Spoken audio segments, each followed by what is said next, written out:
Bien, nos vamos incorporando. Por favor.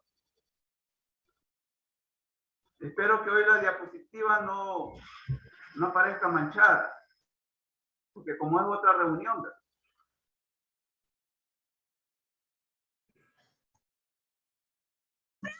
Hoy sí, ¿verdad? Sí. Está nítida. Bien. Entonces, como nos estábamos reflexionando, es que cuál es la perspectiva con la que nos vamos a comprometer como ciudadanos de este mundo, de esta sociedad. Y entonces, pues, vamos a ver que indefectiblemente tiene que ser la primera. Que la política debe enfocarse al logro de propósitos éticos como la justicia, la igualdad, la libertad. Ese es el criterio, esa es la perspectiva correcta. Y no la otra, la que sostiene que la legitimación del Estado no depende de consideraciones éticas, sino de la habilidad para conquistar, mantener y aumentar el poder. Ese es lo incorrecto de la política. Entonces, en esta clase, pues queremos dejar bien establecido eso. De que nosotros no podemos en un modo irresponsable y reflexivo comprometernos con un modo de ver de la política ligero, ¿sí? Poco serio o nada serio, ¿sí? De que lo que dice la mayoría, eso es lo que, esa es la verdad, porque podemos caer en eso también. Ah, pero como la mayoría dice eso, tienen razón y no es cierto. Tengamos mucho cuidado en eso. Hoy en día, en la realidad salvadoreña, mucho se está escuchando eso y se está viendo en las redes, en los medios de comunicación. Ah, como la mayoría de la gente dice, sí, estamos de acuerdo, entonces es verdad eso. Y resulta que no es cierto. Entonces tengamos mucho cuidado en eso. Tengamos mucho cuidado, por favor. De ahí que podemos decir lo siguiente, el estado de la cuestión. Yo siempre, en estos temas, siempre planteo la situación a partir de este planteamiento, el estado de la cuestión.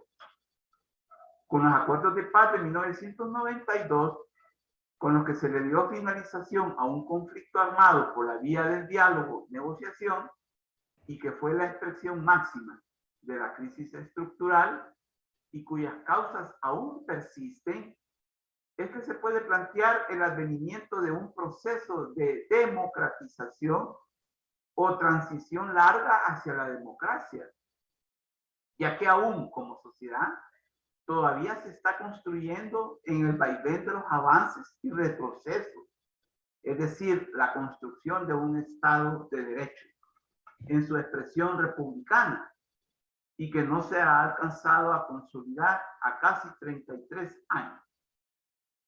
En el momento actual, la segunda década del siglo XXI, una coyuntura singular expresada en una crisis sociosanitaria COVID-19 y que ha afectado con consecuencias sin precedentes a nivel mundial y nacional en todos los niveles, es que podemos plantear la necesidad de la búsqueda de soluciones y opciones viables que tengan en cuenta y privilegien los intereses de las mayorías populares y empobrecidas, y que en este momento pandémico se han venido a agravar y a explosionar. Este es un contexto que no se olvida de la historia.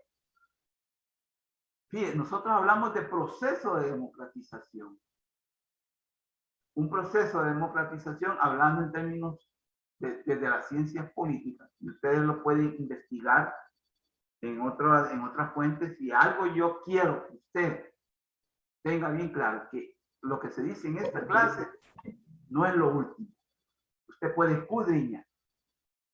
Y vamos a ver que un proceso de democratización es un proceso que puede tener retrocesos como también puede tener avances. Avances hacia un objetivo, obviamente, que en este caso, la democracia. Entonces, hay un vaivén. ¿Sí? Ya ven que el vaivén es algo que se mece. Yo no sé, el mejor ejemplo de un vaivén es el que hay el que usted encuentra en un basurero, ¿se ha fijado? Entonces, algo así es la dinámica de la política también. Vamos a encontrar avances y retrocesos. Se dice que ahorita estamos viviendo un retroceso en la democracia. Sí. Y todos conocemos por qué, por lo que está sucediendo. Se venían avanzando, se venían registrando avances, pero también hoy estamos viviendo un retroceso. Y eso es complicado. ¿Por qué? Porque eso hace más largos los procesos.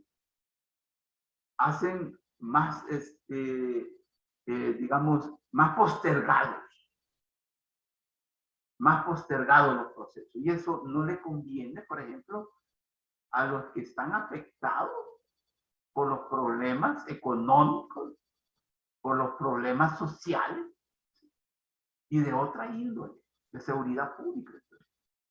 Y generalmente en las sociedades como la nuestra, que son desiguales, son excluyentes, son marginadoras, son precisamente la población vulnerable. Los pobres, las mujeres, los niños, los ancianos. Son las poblaciones más vulnerables y más afectadas por los retrocesos que se pueden ocurrir o que se pueden suscitar.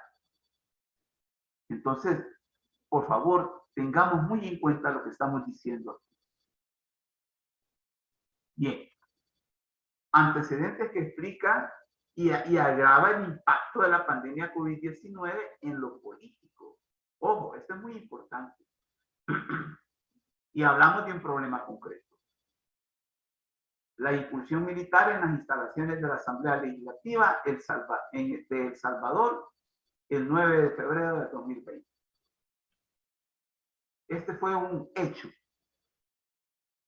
que en términos políticos consideramos que fue algo que irrumpió en el logro de avances, de pequeños avances, en la lógica del logro de los pequeños avances en ese proceso democrático que venía desarrollando la sociedad salvadoreña a partir de los acuerdos de paz de 1992. Este hecho se considera porque va a marcar en un antes y en un después la situación de la dimensión política de la realidad histórico-social salvadoreña. Ahora bien, esto fue en febrero del 2020 y la pandemia al siguiente mes aparece. Ojo con eso. Entonces, vamos a ver que junto con el problema de la pandemia, la situación se va a complicar más. Se va a complicar mucho más.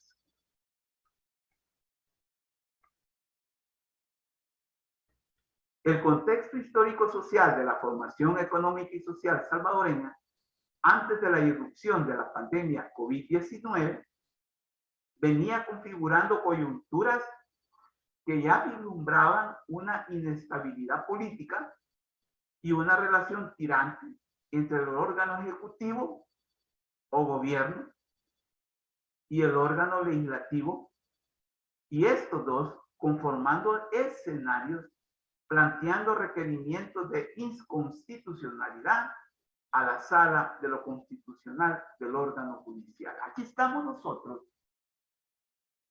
relacionando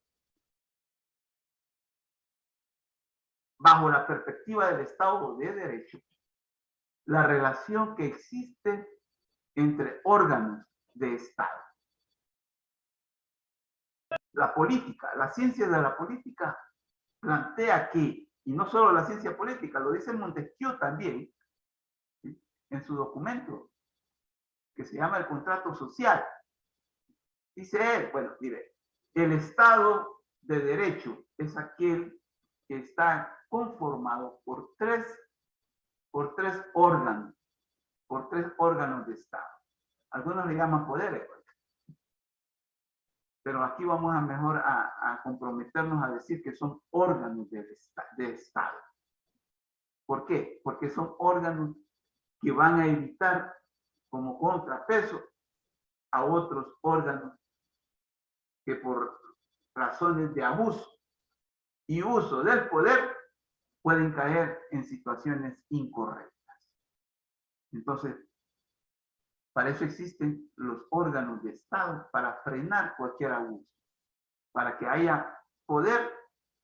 Cuando el poder abusa, haya un contrapoder. Cuando haya el peso, cuando se dé el peso desmedido de un órgano dentro de la realidad política de un país, haya un contrapeso. El problema es que en El Salvador hay una situación muy delicada, muy complicada, que a nuestros políticos no les gusta el contrapoder, el contrapeso a sus decisiones. No les gusta que nadie se les enfrente razonando por qué no debe de hacerse, por qué no debe de procederse como se está haciendo en materia política. No les gusta, no les ha gustado. Y hoy está evidenciándose eso más patéticamente. Resulta que el órgano ejecutivo en El Salvador ha tenido que amarrar en un solo racimo los tres poderes del Estado o los tres órganos del Estado. Y por eso que se están dando procesos incorrectos. Repito, yo estoy haciendo un análisis a partir de la ciencia política. Claro, vinculándolo con la sociología, porque el poder es relacional. La política es también sustancialmente relación social. Y aquí está la sociología. Esto es maravilloso. Esto es maravilloso. Esta relación, este análisis. Entonces, vean, siguiendo con la idea. Pero lo que importa en el presente análisis es destacar que la pandemia COVID-19 ha venido a poner en evidencia las desigualdades en el acceso a los servicios del Sistema Nacional de Salud. Y aquí ya estamos especificando, digamos, el efecto inmediato que está provocando en lo político la pandemia. Y no solo la pandemia, sino que también esa crisis de poderes que está ocurriendo en El Salvador. Y el abandono en cuanto a recursos diversos y que se puede constatar en el porcentaje orientado en el Producto Interno Bruto al rubro de salud de apenas un 4%, así como el daño infligido e irreversible hoy por hoy al tejido económico y productivo, producto de decretar el cierre total de la economía y la promulgación de una cuarentena domiciliar obligatoria, haciendo retroceder y contraer a la economía en un menos 7.9%. Esto ya lo vimos en el económico. Cómo esa medida que se llamó cuarentena domiciliar obligatoria hizo que la economía se fuera de pique en un menos 7.9%. Por todo lo anterior, cabe destacar el daño y las implicaciones colectivas precisamente a las clases populares y clases medias en cuanto al empleo e ingresos. Eso es lo que nos importa a nosotros como sociología. Y eso es lo que vamos a analizar. El impacto en las clases populares y las clases medias en cuanto al empleo y al ingreso. Mucha gente que era clase media antes de la pandemia, hoy está en las clases bajas. porque se quedó sin empleo. Perdió su trabajo y ya no lo volvió a recuperar. Entonces, de clase media bajó a clase baja. Ojo con eso. Entonces, sus condiciones materiales son más apremiantes, son más difíciles, son más complicadas. Hoy, a 2 años, se hacen análisis y se está coincidiendo grandemente en que la cuarentena domiciliar obligatoria que se decretó por medio del gobierno era innecesaria y que obedeció precisamente obedeció a una necesidad de querer legitimarse en una forma inapropiada o incorrecta a través de una medida como esa. De ahí que la salud es un problema político. ¿Sí? Bueno, y eso dice usted, ¿verdad? O allá, alguien allá afuera podría también decir eso. ¿Qué es la salud un problema político? ¿Cómo es eso? ¿Quién me lee esta diapositiva, por favor? Está con nosotros Mari Cortés. ¿Nos podría leer esta diapositiva, por favor?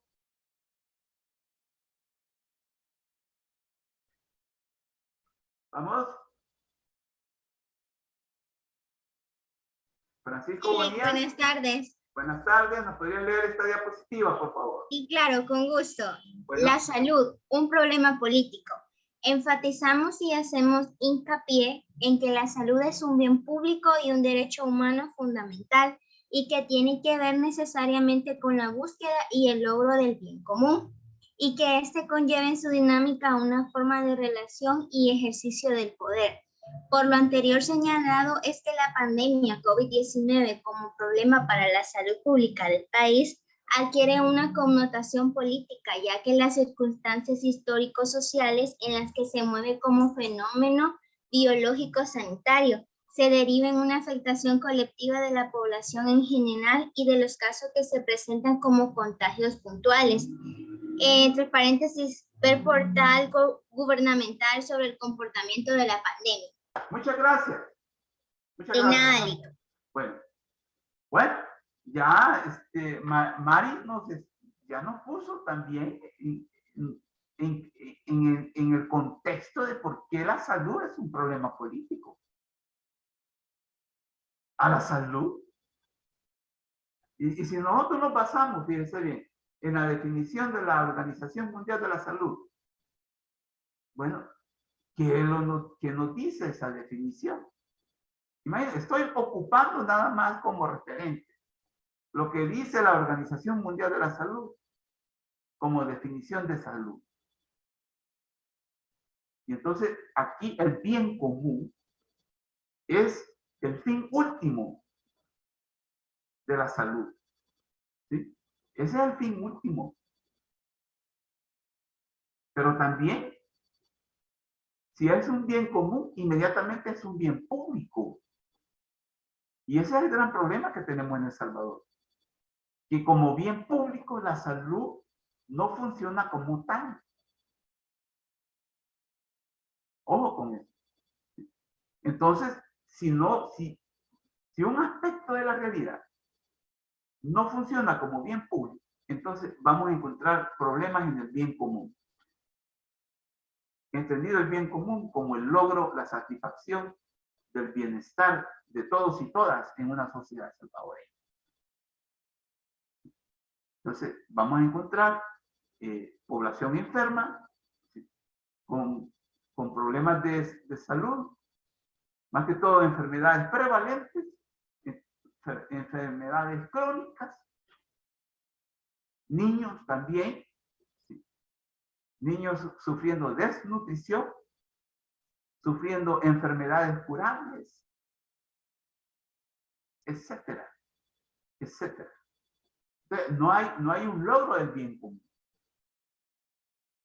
Y entonces el problema se vuelve político cuando nos volvemos y señalamos quiénes o a qué nivel se está provocando que la salud no esté comprometida con el bien común de una sociedad. Y nos vamos a encontrar con la política como relación. La política como relación, pero también como ejercicio del poder. Mire, pero ¿y cómo es eso?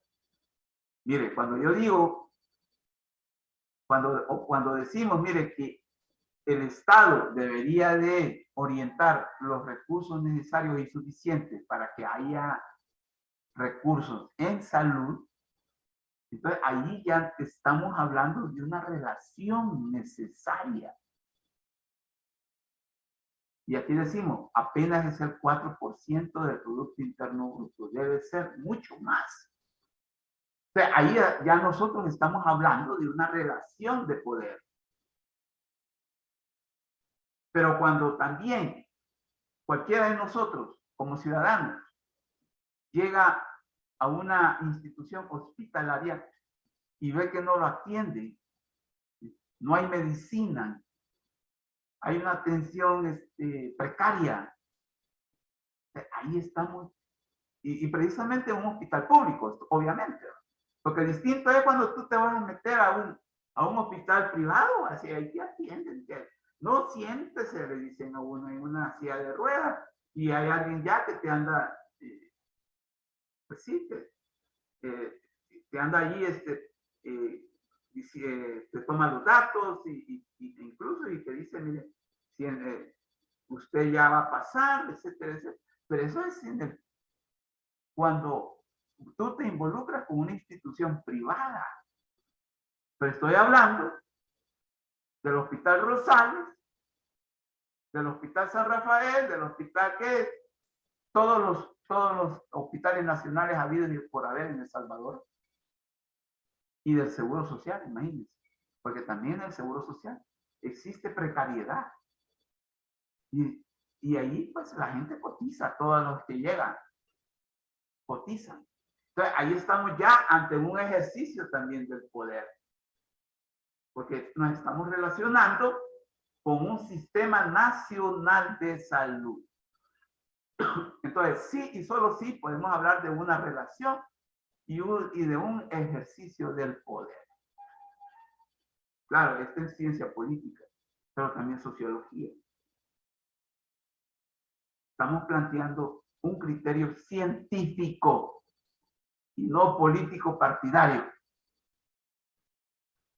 Porque distinto es hablar de política partidaria. Ojo con esto también.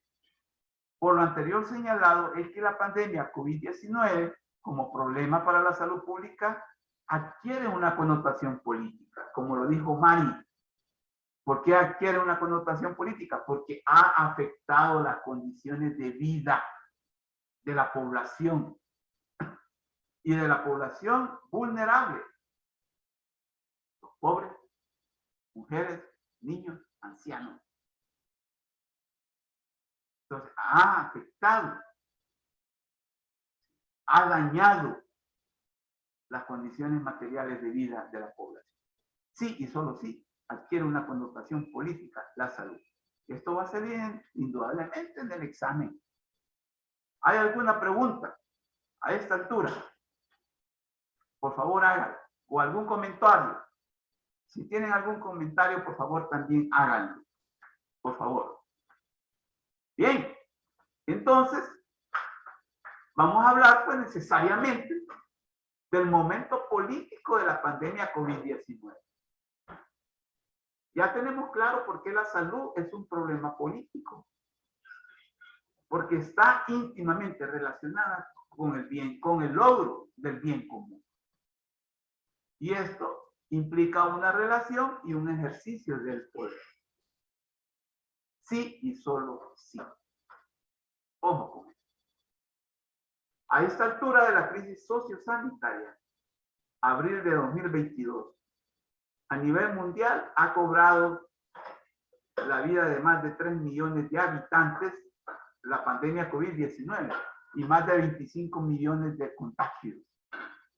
Y con todo el conocimiento y experiencias significativas y que se traducen muchas veces en dolor y muerte, ya sea porque ha habido afectación en las familias, amigos, y golpeado grandemente en la sociedad en la que se vive, a nuestro modo de ver, la situación en El Salvador.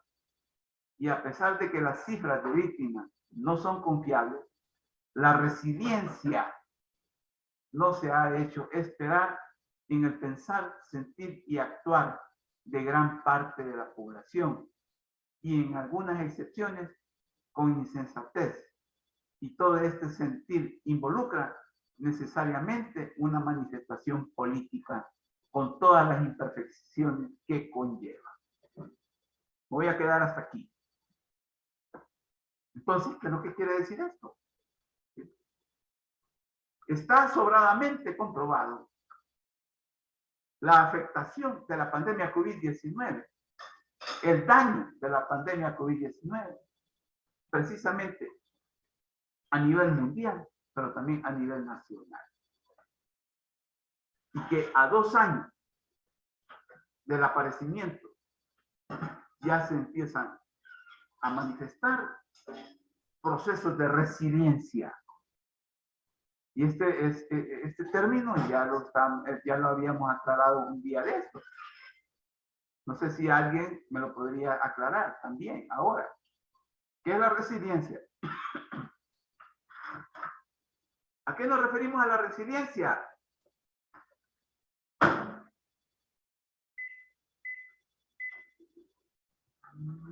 ¿Ah? Sería como... ¿A qué nos referimos a la resiliencia? Sería la manera en la que afronta ciertas situaciones. La resiliencia tiene que ver mucho con eso que tú estás diciendo, pero hay algo más. Es la manera en la que nos adaptamos a los problemas. Sí, es cierto, pero hay algo más. Vamos a ver. Vamos a dar un espacio de unos 3 minutos más. ¿Quién me amplía? Por favor.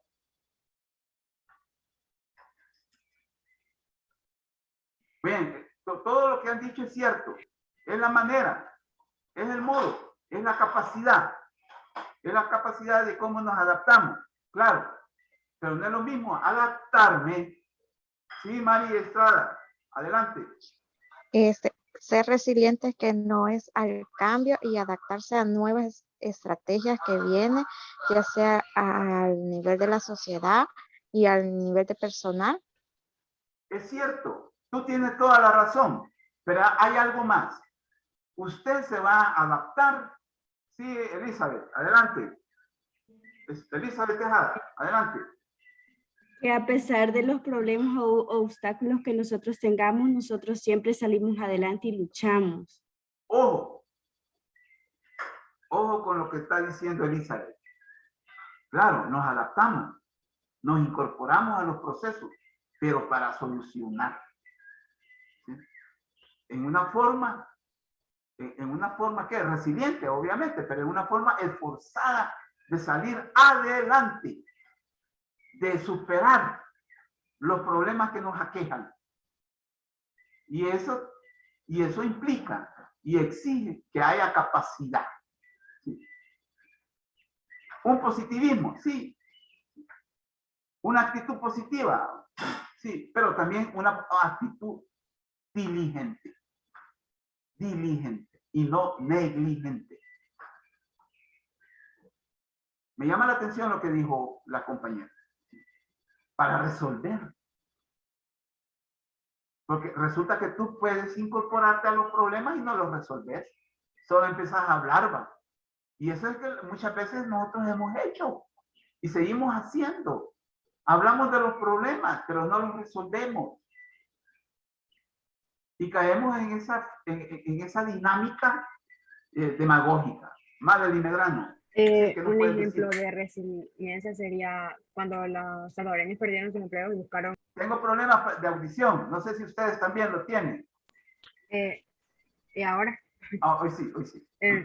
Bueno, desde el comienzo, estaba diciendo de que si un ejemplo de resiliencia sería que cuando los salvadoreños en la pandemia se quedaron sin trabajo y ellos buscaron nuevas formas de ingreso de dinero. Correcto, correcto. Ya no de la forma como estaban, tal vez de una forma desventajosa, pero empezaron, se incorporaron. Como nos dijo un economista hace unas semanas, el oficio inmediato de los salvadoreños. ¿Sabe lo que nos dice? ¿Saben cómo se llama el oficio inmediato de los salvadoreños para poder lograr ingresos ante una situación apremiante? O sea, que apremia, que presiona. Se llama rebusca. La rebusca. Ese es el oficio inmediato. Muchos, al quedarse sin empleo, se empezaron a incorporar a la rebusca. Esto es en términos populares lo que es la resiliencia. ¿Sí? La rebusca.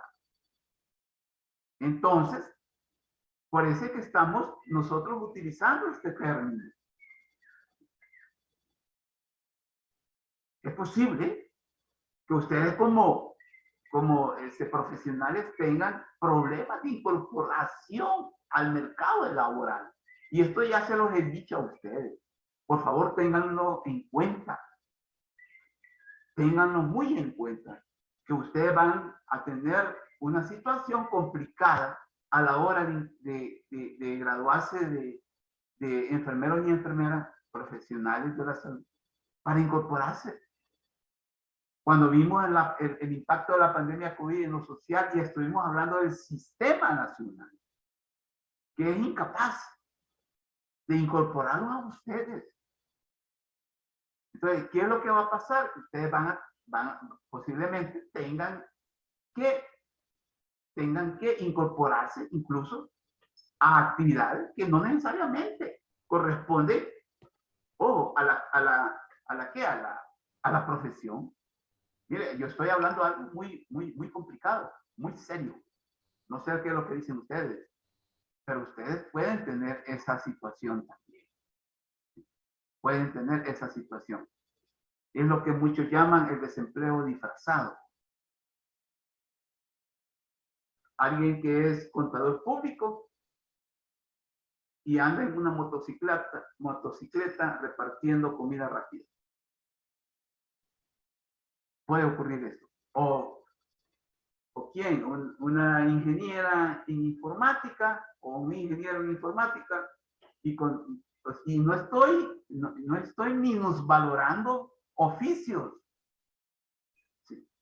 Con todo el respeto que se merecen los que andan dejando comida rápida, porque también es un oficio y digno y decente también. Pero puede ocurrir de que ellos sean así, tengan un grado universitario, pero andan en la rebusca. Esa es la resiliencia. Ojo con esto. No hay duda que como coyuntura peculiar, la pandemia COVID-19 y su incidencia en la vida en todos los niveles es incuestionable. A tal grado que en el Estado y gobierno salvadoreño, sus instituciones en su accionar han evidenciado la crisis de representatividad mostrada en lo político, al no haber consenso ni coherencia de funciones entre los órganos de Estado, como lo ha sido la Asamblea Legislativa en su estire y encoge con los diferentes grupos parlamentarios. Y no solo con los diferentes grupos parlamentarios hoy en día, sino que también lo que ocurrió hace 2 años, en el año 2020. Entonces, vean, estamos viviendo una situación política muy delicada, muy complicada. Tengan muy en cuenta esto también. Esto es lo que ocurrió en el año 2021. La conformación final de la Asamblea Legislativa, un órgano de Estado muy importante, después de las elecciones del 28 de febrero del 2021. Ocurrió algo que nunca, bueno, al menos algo insólito que no había ocurrido antes. Como un partido ganó la mayoría calificada de diputados. Y aquí está, por ejemplo, en esta parte derecha, ¿sí? De los 84 diputados, 56 pertenecen a un solo partido. Todos sabemos cuál partido es. Retos y desafíos como sociedad. Bien. Los principios y valores que pregonan las ciencias sociales y específicamente la sociología permiten la práctica de la libertad en la investigación. Esto es muy importante lo que estamos diciendo. Y que se traduce posteriormente en propuestas y opciones viables llenas de pleno compromiso humano y científico de hacer de este mundo un lugar donde valga la pena vivir. Vivir con igualdad, inclusión y libertad. De ahí que desde la trinchera que se postula, o sea, la sociología, es necesario que este momento excepcional de crisis sociosanitaria tengamos la capacidad de echar mano de los mejores recursos humanos científicos con creatividad e imaginación que tengan a la vida como horizonte de llegada. Lo cierto es que la sociedad salvadoreña, al igual que las demás sociedades, ¿sí? Al igual que las demás sociedades de hoy en día que existen, es víctima del sometimiento de los sectores dominantes del mercado y por lo tanto del engaño, la mentira y la desinformación, tan puesta en práctica antes y durante la pandemia por los sectores económicamente dominantes y los gobiernos, incluyendo el de nuestro país, al no transparentar los gastos y rendir cuentas de cómo se administraron y se administran los recursos del Estado para enfrentar la pandemia COVID-19, además de no fomentar, como debe ser, un clima de armonía y equilibrio al interior de la sociedad. Así la situación, la única y verdadera oposición y resistencia ante los males endémicos como el empobrecimiento en el día a día de las condiciones de vida de la población, del desempleo, como implicación de la crisis pandémica, la migración que no se ha hecho esperar, la corrupción en las instituciones del Estado salvadoreño y la impunidad que corroe las instituciones de justicia del país, solo serán contrarrestadas por la sociedad civil organizada, concientizada y movilizada, planteando en proyectos de vida el presente y el futuro, lo que se quiere y a dónde se quiere llegar como sociedad, como formación social. Lo anterior entonces requiere de una visión política de largo alcance o magnitud que implique involucramiento, entrega, competencias, creatividad, imaginación, confianza y credibilidad de los sectores que están claros de que es necesario los cambios, pero desde abajo y adentro. Solo desde una posición de demandante frente al poder del Estado se puede construir un Estado garante. Esta idea, pues, es lo que queremos plantear en esta clase de este día. El tiempo se nos está acabando. Dejémoslo así. ¿Verdad? Entonces nos vemos el jueves, ¿de acuerdo? Adiós, Lick. Bueno. Adiós. Adiós, Lick. Gracias, Lick. Adiós. Gracias, adiós. Adiós, Lick. Adiós.